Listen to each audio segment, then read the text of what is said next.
आकाशवाणी है। कोविड-19 विशेष कार्यक्रम के अंतर्गत प्रस्तुत है कोरोना वायरस संक्रमण की वर्तमान स्थिति पर चर्चा, जिसे प्रस्तुत कर रहे हैं आकाशवाणी संवाददाता नवीन सक्सेना। इस कार्यक्रम में आमंत्रित स्वास्थ्य विशेषज्ञ हैं दिल्ली के लेडी हार्डिंग मेडिकल कॉलेज के डॉक्टर अनुपम प्रकाश।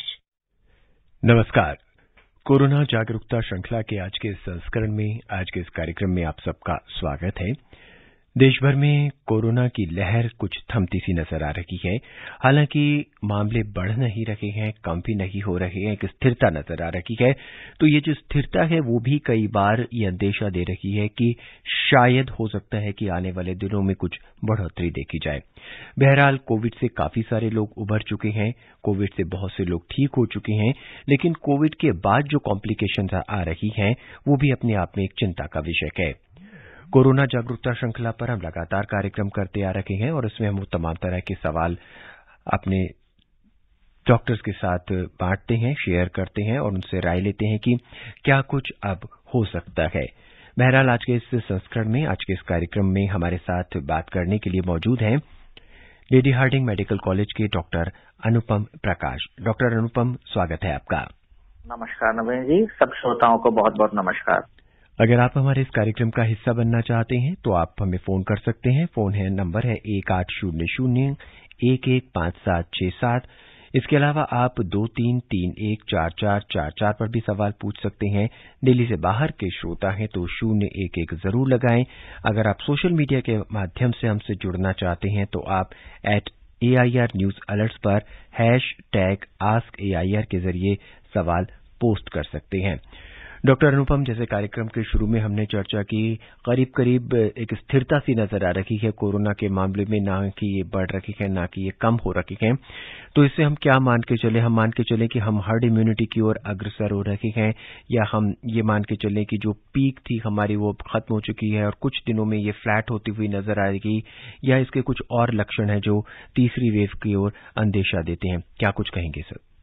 बहुत अच्छा सवाल है नवीन जी, क्योंकि आजकल सभी के दिमाग में ये चल रहा है कि जो ये स्थिरता है, मतलब जो केसेस रोज पता चल रहे हैं वो एक ही नंबर पे टिके हुए हैं। तो ये बहुत एक अच्छी बात भी है कि हाँ, हमारे केसेस बढ़ नहीं रहे हैं और एक बहुत जो पीक थी, जो बहुत चोटी पे हम लोग पहुंचे थे, उससे अब धीरे धीरे आकर के एक धरातल पे आकर के एक लेवल पे आकर के, स्तर पे आकर के रह गई है, अटक गई है। लेकिन हाँ, इसमें दो चीजें हैं। पहली चीज ये कि ये स्थिर हुई है, हम तो ये चाहते हैं कि ये खत्म हो जाए। तो इसके लिए बहुत जरूरी है कि लापरवाही नहीं बरतें। और दूसरी चीज ये है कि इसमें जो ये स्थिरता है, भारत बहुत बड़ा देश है, तो इसमें कई जगहों पे अभी केसेस बढ़ भी रहे हैं। जैसे नॉर्थ ईस्ट में केसेस बढ़ रहे हैं, केरल में भी केसेस बढ़ रहे हैं और महाराष्ट्र में काफी हद तक स्थिर हैं। तो जो केसेस बढ़ रहे हैं अलग अलग राज्यों में, उसी तरीके से कई राज्यों में कम हो रहे हैं। लेकिन इससे बस एक बात बहुत ध्यान रखने वाली बात है कि जहां केसेस बढ़ रहे हैं या स्थिर हैं, वहां इन्फेक्शन अभी चल रहा है, संक्रमण एक मरीज से दूसरे में चल रहा है। तो अगर रोज 30 से 40 हजार लोग संक्रमित हो रहे हैं, इसका मतलब इन्फेक्शन का ट्रांसमिशन हो रहा है। अभी कोई बहुत सीरियस मरीज नहीं है, गंभीर हालत में मरीज नहीं आ रहे हैं। लेकिन जैसे कि यही फेज हमारा था जनवरी से मार्च के बीच में, और मिड मार्च के आसपास हम लोगों का बढ़ना शुरू हो गया था। तो अगर आप ये ध्यान दें तो ये जब भी एक ही महीना हुआ है जब हम एक लेवल पे, एक स्तर पे स्थिर टिके हुए हैं।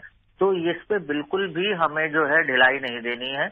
हमें बहुत जरूरी है, जैसे प्रधानमंत्री जी भी कहते हैं कि बिल्कुल जो है ढिलाई नहीं देनी है, सख्ती बरतनी है, लापरवाही नहीं करनी है। वो बहुत जरूरी है, क्योंकि कभी भी कोई म्यूटेंट स्ट्रेन आ जाएगा या वेरिएंट स्ट्रेन आ जाएगा जो ज्यादा फैलने की, संक्रमित करने की क्षमता रखता है। तो हम लोग सब जो है अगर लापरवाह होंगे तो हम लोग सब एक एक करके फिर जो है संक्रमित हो जाएंगे जी। तो अच्छी बात है कि बहुत ही निचले स्तर पे अभी बना हुआ है संक्रमण, लेकिन ये है कि कभी भी बढ़ सकता है। तो जब तक, जैसा आपने कहा, हर्ड इम्यूनिटी, या जब तक हम लोग वैक्सीनेशन नहीं करवा लेते सब लोग, तब तक जो है ये दिक्कत बनी रहेगी और लापरवाही नहीं बरतनी है बिल्कुल भी। जी डॉक्टर अनुपम, ये जो मामलों में स्थिरता आई है और कई जगहों पर जब मामले बढ़ नहीं रहे हैं, हालांकि कम भी नहीं हो रखे हैं, ऐसे में टीकाकरण का क्या रोल है? देखिए, दो चीजें हैं। जो मामले कम नहीं हो रहे हैं तो ये हमें एक चीज दर्शाता है कि इन्फेक्शन जो है, जैसे कि हर पैंडेमिक में होता है, तो इन्फेक्शन रहेगा, गायब नहीं होगा। ये हम लोग साल, सवा साल से, 1.5 साल से आप लोग भी कह रहे हैं, माध्यम से जो है कोरोना जागरूकता श्रृंखला के माध्यम से बता है कि अब ये बीमारी हमारे वंश में रहेगी। तो एक निचले लेवल पे, निचले स्तर पे ये इन्फेक्शन ऐसे ही ट्रांसमिशन चलता रहेगा। भारत जैसे 138 करोड़ आबादी वाले देश में 30,000, 40,000 कोई बहुत संक्रमण नहीं है, लेकिन फिर भी ये एक निचले स्तर पे अभी चल रहा है। और जैसा कि ये बात है कि अगर हम लोग दोबारा से लापरवाही करते हैं तो ये बढ़ सकता है। इसी में सबसे जरूरी है कि हम लोग टीकाकरण करवाएं, क्योंकि अगर हम लोग लापरवाही के बाद भी बचना चाहते हैं, लापरवाही तो नहीं करनी है, लेकिन अगर हम लोगों के अंदर शरीर में अपनी इम्यूनिटी आ जाती है तो इसके लिए बहुत जरूरी है कि हम लोग टीकाकरण करवाएं। तो टीकाकरण का एक बहुत ही अच्छा फायदा है, टीकाकरण चल रहा है। उससे अगर हम लोग, काफी आबादी शुरू हो गई है, अब टीकाकरण हो गया है उसका, और आगे चल करके और आबादी को भी टीकाकरण होगा, तो ये एक बहुत जरूरी है। ये हो सकता है कि हमें जो है 6 महीने या साल भर में, जैसे फ्लू का टीका है, हर साल लगवाना पड़ता है, तो अभी हमें ये नहीं पता है कि कोरोना का जो टीका है, हमें इसका जो बूस्टर है या अगली डोज जो है वो हमें कब लगवानी पड़ेगी। तो वो आगे जैसे जैसे हमारी बीमारी ये बढ़ेगी, वैसे वैसे हमें समय के साथ पता चलेगा कि एक टीके का असर कितने दिन रहता है। तो ये जो है आगे चल करके टीकाकरण हो सकता है, हमें इसका भी टीका हर 6 महीने पे या साल भर पे लगवाना पड़े, ये संभव है। लेकिन अभी हम लोगों का दायित्व ये है कि हम लोग सब टीकाकरण करवाएं, जिससे कि इसका अगर कोई नया म्यूटेंट स्ट्रेन आता है तो उससे हम लोगों का सबका बचाव हो सके। जी डॉक्टर, एक प्रश्न ये भी उठता है कि कई लोग सोचते हैं कि हम टीकाकरण परिवार में कि सभी व्यक्तियों को, परिवार में जितने सदस्य हैं, एक ही तरह का टीका लगवाना चाहिए या अलग अलग तरह का टीका लगवा सकते हैं, जैसे कोविशील्ड लगवा लिया, कोवैक्सीन लगवा लिया या स्पुतनिक लगवा लिया, ऐसा भी है क्या? देखिए, मेरा मानना है इस समय, क्योंकि हम लोग एक महामारी, वैश्विक महामारी के बीच में हैं, तो सदस्यों में कोई भी टीका लग जाए वो सबसे अच्छी बात है। जो मरीज, जो देखिए, कोई कहीं बेटा कहीं काम कर रहा है, पिताजी कहीं काम कर रहे हैं, बहू अलग कहीं काम कर रही है, अगर हर जगह किसी का संभव नहीं है कि छुट्टी लेकर के घर में करवा सकता है, तो अपने दफ्तर के पास जहां लग रहा है वहां टीकाकरण करवा ले। जहां अपॉइंटमेंट मिल करके लग जाए आसानी से, वो टीकाकरण करवाना बहुत जरूरी है। आप चाहे स्पुतनिक लगवाइए, चाहे कोविशील्ड लगवाइए, चाहे कोवैक्सीन लगवाइए, इनसे कोई बहुत ज्यादा फर्क नहीं पड़ता है। 19-20 का फर्क हो सकता है, लेकिन कोरोना से बचाव के लिए ये सब बिल्कुल जो है बराबर में प्रभावकारी हैं। ये जो साइड इफेक्ट्स थोड़े से किसी में ज्यादा, किसी में कम हो सकते हैं, लेकिन किसी में ऐसे साइड इफेक्ट्स नहीं है जो जानलेवा हो, और सबकी जो एफिकेसी है या प्रभावशीलता है, वो प्रभावकारिता सब में बराबर है, कोई ज्यादा फर्क नहीं है। तो अगर आप डोज लेकिन पूरी लगवाएं, अगर डोजेस पूरी लगेंगी तो आपका जो है बचाव पूरी तरीके से रहेगा। जी डॉक्टर, अभी भी कई व्यक्तियों में ये भ्रम है, कुछ व्यक्ति ऐसा सोचते हैं कि भाई मुझे बुखार आ रहा है, या कुछ व्यक्तियों को अभी भी ये एक आशंका बनी रहती है कि भाई मुझे कोविड का वैक्सीन लग गया है, अब मुझमें ना बहुत वीकनेस हो रही है, ये शायद मुझे इसी वजह से हुआ है। ऐसे भी कुछ लक्षण हो सकते हैं क्या डॉक्टर? देखिए, वैक्सीन लगने के बाद ऐसे कोई भी लक्षण होना अभी तक किसी भी बीमारी के वैक्सीन से हमने ये नहीं देखा है। वैक्सीन से जो दिक्कत होती है वो अगले 1, 2, 3 दिन में आमतौर पर पे ठीक हो जाती है। लेकिन अगर जो है आपको कोई दिक्कत ज्यादा लंबे टाइम तक लगती है, तो ये मान करके चलिए कि वैक्सीन एक सिर्फ आपको उस समय लग रहा है कि वैक्सीन की वजह से वो आपको दर्शा दी गई है, आपको पता चल रही है उस समय, या अटेंशन आपकी आ गई है, लेकिन ये नहीं है कि वैक्सीन की वजह से कोई लंबे समय तक कोई बीमारी नहीं चलती है, ना कोई कमजोरी वगैरह चलती है। वो संभव नहीं है, क्योंकि वैक्सीन इस तरीके की नहीं होती है।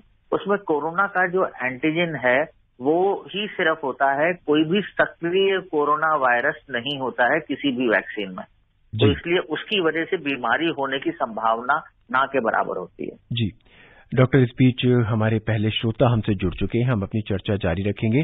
फरीदाबाद से प्रेम सागर अपने सवाल के साथ हमसे जुड़ चुके हैं। प्रेम सागर जी नमस्कार, कार्यक्रम में स्वागत है आपका। नमस्कार जी, क्या जानना चाहते हैं? डॉक्टर साहब से ये पूछना चाहूंगा, वैक्सीनेशन की बात हो रही है। हेलो, हाँ जी, पूछिए, हम आपको सुन पा रहे हैं। डॉक्टर साहब, मैं आपको बताऊं जी। हाँ, दोनों वैक्सीनेशन मैंने ले ली है। एक ली थी 10 अप्रैल को जी। एक ली थी इसी महीने जी। तो I am nearing 70 years. Okay. I am feeling more healthy. That's very good. After taking these vaccination. जी। What would you say about that? जी doctor, what do you think about this? After taking both the medicine he is feeling healthy. फरमा रहे हैं, बहुत अच्छी बात है। और मैं कहता हूं कि ऐसे सवाल जो है जागरूकता के लिए, जन जागरूकता के लिए बहुत अच्छे साबित होते हैं। पहली चीज है, देखिए आपने टीकाकरण करवा लिया है बाबूजी, ये एक बहुत ही अच्छी बात है। और इससे आपको मनोवैज्ञानिक तौर पे एक शरीर में ये हो जाता है कि हाँ, पहली चीज हमने अपना कर्म निभाया, दूसरी चीज हम शायद जो है अब प्रोटेक्टेड है। तो उससे ये जो है आपका, जब आप पॉजिटिव थिंकिंग सोचते हैं और पॉजिटिव कर्म करते हैं तो शरीर में खुद ही स्फूर्ति आती है। शरीर की जो संरचना है उसमें पूरे की पूरे एक तरह से जैसे कहते हैं स्फूर्ति आ जाती है। तो वो चीज है और उसकी वजह से आपको अच्छा महसूस हो रहा है। तो ये वैक्सीन का असर नहीं है, लेकिन वैक्सीन से जो मनोवैज्ञानिक तौर पे आप मजबूत हो गए हैं, वो आपके जो पहले से आपकी मजबूती थी उसको और मनोबल को तेज कर दिया है। इससे ये असर मैं मानता हूं कि है, और ये बहुत ही अच्छी चीज है। इससे और लोगों को भी वैक्सीन टीकाकरण करवाने के लिए प्रोत्साहन मिलेगा, मेरा मानना है। हमारे अगले श्रोता हैं दिल्ली के गांधीनगर से धर्मवीर। धर्मवीर जी, स्वागत है आपका, क्या जानना चाहते हैं? नवीन जी नमस्कार। डॉक्टर साहब नमस्कार। नमस्कार। डॉक्टर साहब, मैंने पहले भी आपसे एक बार सवाल किया था कि हम एडवांस से पैरासीटामोल क्यों नहीं खा के जाए, जो दर्द जो कहते हैं कि लोग की दर्द हो रहा है और हमारे को बुखार आ जाता है, तो सभी को नहीं खाने की जरूरत है। आपने बताया था जिसको डर लगता है वो ही अगर खाए और अपने को बचा के जाए तो अच्छी बात है। और मैं ये दूसरा सवाल मेरा ये है कि जैसे कि जो दिल्ली में आपने देखा ही होगा कि मंदिरों के बाहर और दूसरी धार्मिक संस्थानों के बाहर ये मांगने वाले होते हैं, क्या सरकार इनके ऊपर भी ध्यान दे रही है? इनके पास आधार कार्ड तो होता नहीं जो इनको इंजेक्शन लग पाएगा, आधार कार्ड के ऊपर ही तो आप इंजेक्शन लगाते हैं। और तीसरा एक छोटा सा सवाल होता है कि दिल्ली में वैक्सीन की थोड़ी सी कमी आ रही है, इसका क्या कारण है डॉक्टर साहब? जी डॉक्टर साहब, देखिए ऐसा है, ये आपकी बात बिल्कुल सही है। डर बहुत जायज चीज है। वैश्विक महामारी में इस समय ऐसे बहुत ही कम लोग हैं जिनको डर नहीं है, लेकिन ये डर जायज है। और डर जो है, जब भी कोई दिक्कत होती है तो थोड़ा हर किसी को डर लगता है, ये जायज चीज है। इससे कभी भी ये नहीं सोचना चाहिए कि अरे हम बहुत कमजोर हैं क्या। तो वो चीज आपकी ठीक है, लेकिन फिर भी अगर दिक्कत आए, पैरासिटामोल पहले लेने से बुखार को रोकना आसान संभव नहीं है। और मैंने जैसे पहले भी बताया था, ये सिर्फ जो वैक्सीन के साइड इफेक्ट्स होते हैं, टीकाकरण के साइड इफेक्ट्स होते हैं, ये सिर्फ मुश्किल से 5% लोगों में होते हैं। तो 5% लोगों में बुखार को बचाने के लिए 95 लोगों को जबरदस्ती में खिलाना, 95% लोगों को जबरदस्ती में खिलाना कोई औचित्य नहीं रखता है। दूसरी चीज है, ये जो 5% लोगों में होता भी है बुखार, तो ये जरूरी नहीं है। हर आदमी की बुखार सहने की क्षमता होती है। किसी को 100 पे भी बुखार नहीं लगता, किसी को 99 पे लगता है, किसी को 101 पे भी नहीं लगता। तो उन लोगों को जबरदस्ती में दवा देने से कोई ज्यादा फायदा नहीं होता है, क्योंकि इम्यून रिएक्शन है ये टीकाकरण को, और ये नॉर्मली अपने आमतौर पर 2-3 दिन में ठीक हो जाता है। दूसरी चीज जो आपने कहा कि जो मंदिरों के बाहर या जो तीर्थ स्थान है वहां पे जो लोग बाहर बैठे रहते हैं, तो आज की तारीख में देखिए आधार जो है, जहां तक सरकार का था, जो हालांकि ये मेरे पर्व्यू में नहीं है, लेकिन फिर भी मैं इसका कहता हूँ, आधार तो एक तरीके से अपना जैसे पासपोर्ट है, वो भारत का पासपोर्ट है। जैसे आपका चुनाव चिन्ह है, कार्ड है, तो आज की तारीख में हर आदमी का बैंक अकाउंट होता है। बहुत ही कम लोग हैं जो वाकई में करीबी रेखा के नीचे हैं, तो वो भी बीपीएल कार्ड उनका बना है। और अगर आप देखेंगे तो जितने भी स्लम क्लस्टर्स वगैरह हैं, सबके पास आधार कार्ड है। और बैंक अकाउंट्स जो जीरो बैलेंस बैंक अकाउंट्स हैं, उनमें भी आधार की लिंकिंग है। तो ये हम सोचते हैं कि शायद जो है, जैसे राशन कार्ड था, तो आज की तारीख में हर एक के पास जो है जितनी भी सब्सिडीज वगैरह हैं, वो सब आधार से लिंक्ड है। तो ये समझिए कि आज की तारीख में आधार ही हमारा पासपोर्ट है। और वोटर आईडी कार्ड और आधार बल्कि बच्चों का भी बना हुआ है, जो कि वोटर आईडी कार्ड बच्चों का नहीं बना है, 18 साल से कम लोगों का बना हुआ है। तो आधार मेरा मानना है, जो मैं समझता हूँ, वो 138 करोड़ में से काफी ज्यादा लोगों के पास है, और इसलिए शायद उसके लिए है। दूसरी चीज है, आधार से लिंकिंग के बाद टीकाकरण जबरदस्ती में गलत तरीके से लोग नहीं करा पा रहे हैं, तो वो भी बहुत जरूरी है। जब हमारी रिसोर्सेज जो हैं कम हैं और हमें बचानी है और उसको मिसयूज बचाना है, तो उसके लिए आधार से लिंकिंग बहुत जरूरी है, क्योंकि आधार में वेरीफाई करने का तरीका है, वोटर आईडी कार्ड में वेरीफाई करने का तरीका नहीं है। तो ये एक बहुत सोचा समझा कदम है मेरे हिसाब से सरकार का, और मैं मानता हूं क्योंकि हमारे यहाँ भी टीकाकरण है, केंद्र है, एक बहुत अच्छा कदम भी है। इससे मिसयूज बिल्कुल भी मतलब बहुत ही कम हो रहा होगा अगर हो रहा है तो। तीसरी चीज आपने कही जो राज्यों में है, तो दिल्ली राज्य की मैं नहीं बात कहूंगा, लेकिन राज्यों में कहूंगा कि देखिए हर राज्य की अपनी क्षमता होती है और कई राज्यों में बहुत सुदूर कोने भी हैं, कोई गांव है, पहाड़ों में अलग दिक्कतें हैं। तो हर राज्य को, ये केंद्र सरकार ने जो टीकाकरण की व्यवस्था है वो, हालांकि अब टीकाकरण खरीद, जो टीके हैं वो खरीद सरकार रही है, केंद्र सरकार, लेकिन वो देने की सुविधा जो है वो जो है राज्य सरकारों के पास है। तो राज्य सरकार कैसे उसे डिस्ट्रीब्यूट करती है, उनका कैसा जो है गठन करने का तरीका है और कैसे फैला रही हैं वो जो टीकाकरण आ रहा है, वो उसके टीके इंजेक्शन किस किस सेंटर पे दे रहे हैं, वो हर राज्य अपने हिसाब से कर रहा है। तो उसमें मेरे ख्याल से थोड़ा बहुत कभी कभार ऊपर नीचे हो सकता है, लेकिन फिर भी आप देखेंगे कि कभी कमी होती है तो उसके थोड़े दिनों बाद अब बरकरार है। आज की तारीख में दिल्ली में कहीं भी कोई कमी नहीं है, सारे सेंटर्स काम कर रहे हैं। हमारे सेंटर भी थोड़े दिन दिक्कत थी, लेकिन आज की तारीख में अब हो रहा है। तो इसको कोई घबराए नहीं, धीरे धीरे सबको लगेगा। और ये फेजेस में जब लगना है, और जब हम लोगों ने हायरार्की बनाई हुई है कि पहले इस श्रेणी को करेंगे, फिर इस श्रेणी को करेंगे, फिर इस श्रेणी को करेंगे, तो थोड़ी दिक्कतें आएंगी। लेकिन आप ये मानिए कि 138 करोड़ को एक साथ टीकाकरण कराना भी संभव नहीं है। तो ये सोचा समझा विकल्प है और कदम लिए गए हैं इसके लिए चिंता नहीं करें। जी, आपको सिर्फ ये सोचना है कि आपको टीका लगवाना है, अपने आप को वैक्सीनेट करना है। हाँ। आइए उत्तर प्रदेश के मोहम्मद आरिफ को सुनते हैं, जानते हैं कि वो क्या जिज्ञासा है, उनकी क्या प्रश्न है उनका। मोहम्मद आरिफ जी, क्या जानना चाहते हैं? जी सर, नमस्कार। नमस्कार सर, मैं ये जानना चाहता हूँ, मैंने जो है वैक्सीन का पहला टीका जो है वो लगवा लिया था, लगभग हो गए हैं 20-25 दिन। अब जैसे दोबारा लगने के बाद भी हमको कुछ एहतियात रखना होगा? जी, टीके लगने के बाद दोनों। जी, डॉक्टर अनुपम ये जानना चाहते हैं कि दोनों टीके लगवाने के बाद क्या एहतियात बरतना है? देखिए आरिफ जी, बहुत अच्छा सवाल पूछा है आपने। दोनों टीके लगवाने, दोनों खुराक लग जाएंगी जब टीके की, तो उसके बाद भी आपको अपना बचाव करना जरूरी है। इसमें टीकाकरण की क्षमता क्या है ये समझना जरूरी है। तो मैं संक्षेप में आपको बताऊंगा, लेकिन ये समझिए कि तो टीका जब लग जाता है तो उसके बाद कम से कम 2 हफ्ता करीब लगता है जब एंटीबॉडी शरीर में बनती हैं और उनका स्तर अच्छे से बनता है। और ये लंबा प्रोसेस है, इसमें चलता रहता है, इसलिए आपको बचाव करना जरूरी है। उसके बाद भी मास्क पहनना, सामाजिक दूरी बनाए रखना और हाथ अच्छे से धोते रहना निरंतर, जब भी कोई इस तरह से छुए तो ये बहुत जरूरी है। ये इसलिए जरूरी है कि जो टीकाकरण की क्षमता होती है या टीकाकरण की जो प्रभावकारिता होती है वो उस तरीके से देखी जाती है कि एक चीज की वो कितने जो है लोगों में संक्रमण बचा पा रही है, तो कितने नए इन्फेक्शन हो रहे हैं। दूसरी क्षमता होती है कि अगर इन्फेक्शन हो भी रहे हैं तो उसकी जटिलता या कॉम्प्लिकेशन तो बहुत ज्यादा नहीं है। तो ये हर टीकाकरण की अपनी क्षमता होती है। कोई भी टीकाकरण 100% नहीं होता है इफेक्टिव या प्रभावी। तो उसके लिए ये जरूरी है कि आप समझिए कि अगर मान लीजिए कोई 99% भी प्रभावी है अगर कोई टीका, तो भी 1% को तो फिर भी इन्फेक्शन होगा ना। तो हम वो 1% पे नहीं आना चाहते हैं, तो इसलिए बचाव तो करना ही है। वो कोई भी एक हो सकता है। तो अभी जितने भी टीका है उनकी 70 से 90% प्रभावकारिता है। तो हमें जो है कुछ लोग टीकाकरण के बाद भी उनमें पूरी इम्यूनिटी नहीं आएगी, तो उनको बचाव करने के लिए इसीलिए हर्ड इम्यूनिटी चाहिए होती है। इसीलिए सबसे ज्यादा मैक्सिमम से मैक्सिमम लोगों को टीकाकरण करवाना होता है, जिससे कि जितने बचे हुए लोग हों उनमें भी जो है इन्फेक्शन फिर संक्रमण नहीं फैल सके। टीकाकरण लोगों के ज्यादा टीकाकरित लोग हैं इसलिए। जी, डॉक्टर अनुपम, पोस्ट कोविड कॉम्प्लिकेशंस भी काफी देखे जा रहे हैं लोगों में। हमें सोशल मीडिया के माध्यम से एक सवाल आया है, ये जानना चाहते हैं कि कोविड हुआ था, इन्हें उम्र करीब 70 साल से ऊपर की है, ठीक हो चुके हैं, लेकिन उनके लिवर जो है उसमें कुछ हार्ड हो गया है, कुछ सख्त हो गया है। ये क्या प्रॉब्लम है, क्या समस्या है और कब तक ठीक होगी?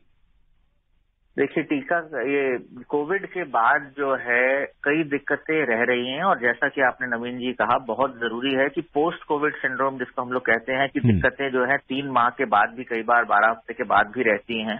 तो ये कई लोगों में देखा जा रहा है, लेकिन इसमें ऐसी कोई घबराने वाली बात नहीं है। अगर आपकी दिक्कत जो है 3 महीने तक भी आपको कोई दिक्कत है, जैसे इन्हें अगर लग रहा है कि लिवर हार्ड हो गया, डॉक्टर साहब ने बताया है, तो इसके लिए चिंता ना करें। अगर आपको दिक्कत नहीं है, मतलब भूख ठीक लग रही है आपको और आपको पीलिया नहीं है, तो ये जो आपको लिवर हार्ड लग रहा है, ये आने वाले कुछ माह में ये ठीक हो जाएगा या कम हो जाएगा। और आपकी ये हम कहते हैं एसिम्प्टोमेटिक बीमारियां होती है, जिनमें लक्षण नहीं होते हैं लेकिन बीमारी जांच करने में पता चलती है। तो इसके लिए घबराना नहीं होता। अगर लक्षण नहीं है तो जबरदस्ती में जांच कराने का कोई औचित्य नहीं है, इसलिए जांच के पीछे नहीं भागे। अगर लक्षण है तो जांच जरूर कराएं और ये समझ लें कि अगर उसमें कोई बहुत ज्यादा दिक्कत नहीं आती है तो आमतौर पे आने वाले 3 से 6 महीने पे ये खुद ब खुद कम होकर के चली जाएगी। अगर कोई तकलीफ है, लक्षण है, तो जरूर डॉक्टर को दिखाएं और लिखी हुई दवा लें। जी, हमें उम्मीद है कि इनके प्रश्न का जवाब इन्हें मिल गया होगा। आइए अब दिल्ली के रमेश कुमार जी से बात करते हैं और जानते हैं कि वो क्या जानना चाहते हैं। रमेश जी, स्वागत है आपका। हाँ, नमस्कार नवीन जी। नमस्कार। हाँ डॉक्टर साहब नमस्कार। नमस्कार जी। हाँ जी डॉक्टर साहब, मिसेज ने 24 को कोविशील्ड लगवाई थी, 2nd डोज जी। हाँ जी, उसके बाद इनको अभी तक चक्कर आ रहे हैं। हाँ, और मतलब पेन भी है, बॉडी पेन है। तो डॉक्टर साहब ये कोई ज्यादा सीरियस नहीं है या ठीक, ऐसा क्या करना चाहिए कुछ? जी डॉक्टर अनुपम। हाँ, देखिए अभी टीकाकरण अभी 3 दिन पहले हुआ है, तो जैसा मैंने बताया 2-3 दिन 3-4 दिन दिक्कत रह सकती है और मेरा मानना है इनमें सुधार आना शुरू हो गया होगा। तो चक्कर या जहाँ पे इंजेक्शन लगता है वहां पे दर्द होना बहुत ही कॉमन साइड इफेक्ट है। और जो ये जहाँ इंजेक्शन लगता है वहां तो जो दिक्कत है या दर्द है या हल्का सा आपको वहां नाजुक लगता है, वो तो 4-5 दिन हफ्ता भर तक रह सकती है। बाकी बदन दर्द और चक्कर जो है ये आमतौर पे 3-4 दिन में ठीक हो जाते हैं और मेरा हिसाब से इनमें सुधार आने लगेगा और 1-2 दिन में ये ठीक हो जाएंगे। अगर आपको दर्द ज्यादा है या जहाँ इंजेक्शन लगा है वहां पे थोड़ी सी नाजुकाई ज्यादा है तो वहां पे आप क्रोसिन की एक टैबलेट ले सकते हैं, उसमें कोई ऐसी बात नहीं है। जी डॉक्टर, इनको अगर जिस तरह से चक्कर आ रहे हैं तो कुछ खास सावधानी की भी जरूरत है या सिर्फ इन्हें अभी मॉनिटर करना है अपने आप को? देखिए, अगर 3-4 दिन हो गए हैं, मुझे लगता नहीं कि इन्हें ऐसे चक्कर आ रहे होंगे, परेशान है। अगर चक्कर बहुत ज्यादा लग रहे हैं तो एक बार डॉक्टर साहब को दिखा सकते हैं।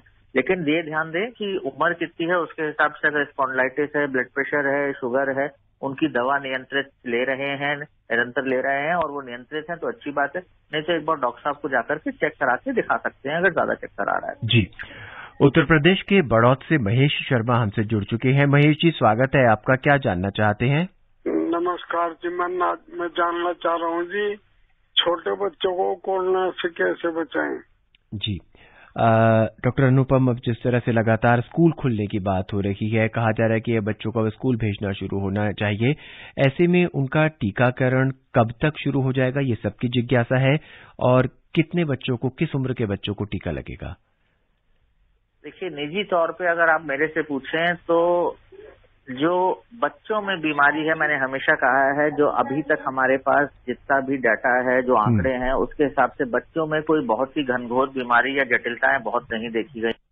और उनमें जो क्षमता है, चाहे उनका इम्यून सिस्टम ज्यादा डेवलप नहीं होता, चाहे किसी भी कई कारण है उसमें उन्हें दिक्कत कोविड की वजह से बहुत ही कम रही है। और अगर हम 5 से 10% कहते हैं वयस्कों में, तो बच्चों में तो शायद ये इसका 1/10वां हिस्सा है जो दिक्कत है। तो इसमें ऐसी कोई घबराने वाली बात नहीं है। मैं मानता हूं कि हर जान प्यारी होती है और जरूरी है बचाना, लेकिन फिर भी दूसरी चीज जो स्कूल के खोलने की बात है, तो मेरा मानना है कि अब जो है सरकार इसको सोच भी रही है और मेरे हिसाब से खुल भी जाने चाहिए स्कूल। आप बच्चों की अगर जो साइकोलॉजी होती है, मानसिकता होती है, उसके हिसाब से अगर आप सोचिए तो बच्चों का जो डेवलपमेंट है उसके लिए बच्चों का बाहर निकलना बहुत जरूरी होता है। करीब 1.5 साल हो जाएगा जब तक स्कूल खुलेंगे और 1.5 साल से बच्चे घर में बंद रह करके सिर्फ ऑनलाइन प्रोग्राम्स, अपनी क्लासेस अटेंड करके बच्चों का जो बाहरी विकास होता है, बच्चों का जो और दुनिया से इंटरेक्शन होता है, जो बच्चों का और बच्चों से इंटरेक्शन होता है, जो वयस्कों से इंटरेक्शन होता है, ये बहुत ही सीमित है।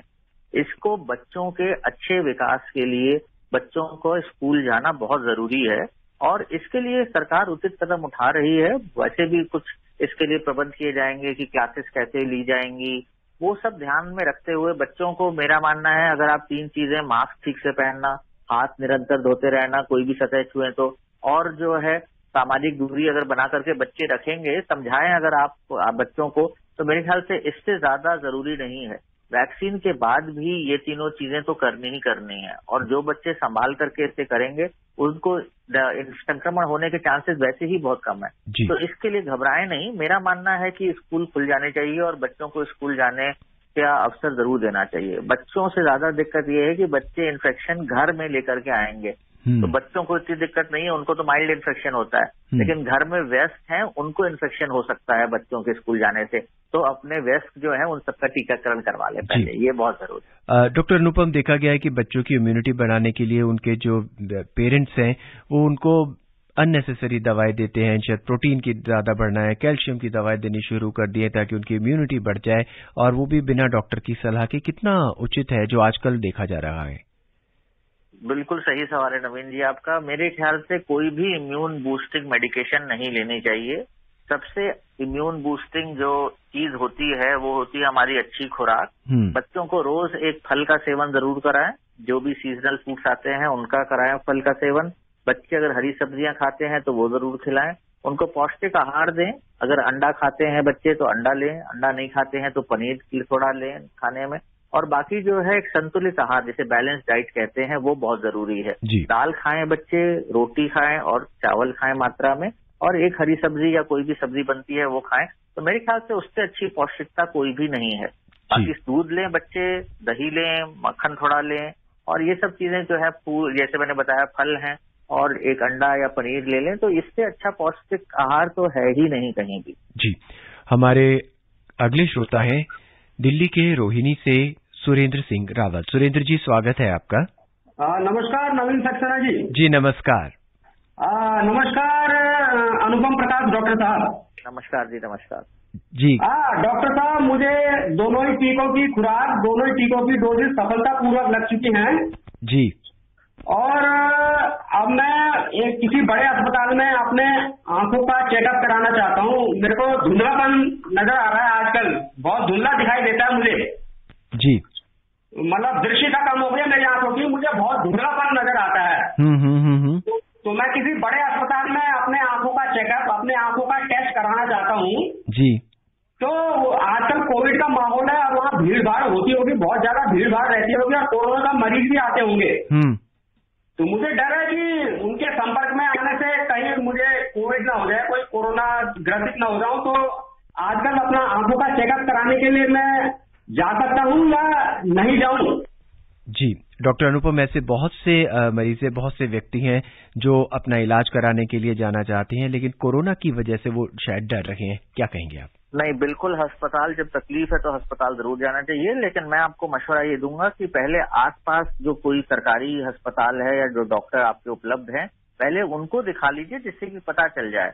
जब वो आपको बता दे कि हाँ जैसे आपको धुंधलापन है तो कैटरैक्ट की दिक्कत की वजह से है, तो फिर कैटरैक्ट के जहाँ सर्जरी होती है उसी अस्पताल में दिखाएं जाकर के। उसमें कोई ऐसी बात नहीं है। और अगर मास्क पहने हुए हैं और थोड़ा सामाजिक दूरी बना करके रखते हैं, अगर कोई लाइन तोड़ करके आगे जा रहा है जाने दीजिए उसे। आप अपने बचाव के लिए थोड़ी सामाजिक दूरी बना करके रखिए, समय लेकर के जाइए, मास्क पूरे टाइम पहने रहिए, हाथ आपका मुंह तक नहीं जाए, ये ध्यान रखिए। तो इससे आप हमेशा बचे रहेंगे। सैनिटाइजर या साबुन पानी साथ में लेकर के जाइए, जिससे कि आप हाथ धो लें अपने, तो इससे आपका बचाव शर्तिया रहेगा। तो आप आराम से जाकर के जा सकते हैं। दूसरी चीज है, ऑनलाइन कंसल्टेशन ले सकते हैं पहले आप। टेली कंसल्टेशन सब सरकारी अस्पतालों में है, वो आप ले सकते हैं, और उसके बाद नहीं तो अपॉइंटमेंट फिक्स करके तब जाइए, वो ज्यादा अच्छा रहेगा। जी डॉक्टर अनुपम, हमसे जुड़ने के लिए और सभी सवालों का जवाब देने के लिए और चर्चा में शामिल होने के लिए आपका बहुत बहुत धन्यवाद। धन्यवाद, और सबको बहुत बहुत सेहतमंद जीवन के लिए मैं आशा करता हूँ सबके लिए। जी, आज के इस अंक में बस इतना ही। मुझे यानी नवीन को दें इजाजत। नमस्कार। कोविड-19 विशेष कार्यक्रम के अंतर्गत अभी आप सुन रहे थे कोरोना वायरस संक्रमण की वर्तमान स्थिति पर चर्चा, जिसे प्रस्तुत कर रहे थे आकाशवाणी संवाददाता नवीन सक्सेना। इस कार्यक्रम में आमंत्रित स्वास्थ्य विशेषज्ञ थे दिल्ली के लेडी हार्डिंग मेडिकल कॉलेज के डॉक्टर अनुपम प्रकाश। ये कार्यक्रम आकाशवाणी के समाचार सेवा प्रभाग द्वारा प्रस्तुत किया गया। इसे आप हमारे mobile app news on AIR और YouTube channel news on AIR official पर भी सुन सकते हैं। इस कार्यक्रम के संबंध में अपनी प्रतिक्रिया आप हमें ईमेल कर सकते हैं। पता है AIRNSDtalks@gmail.com।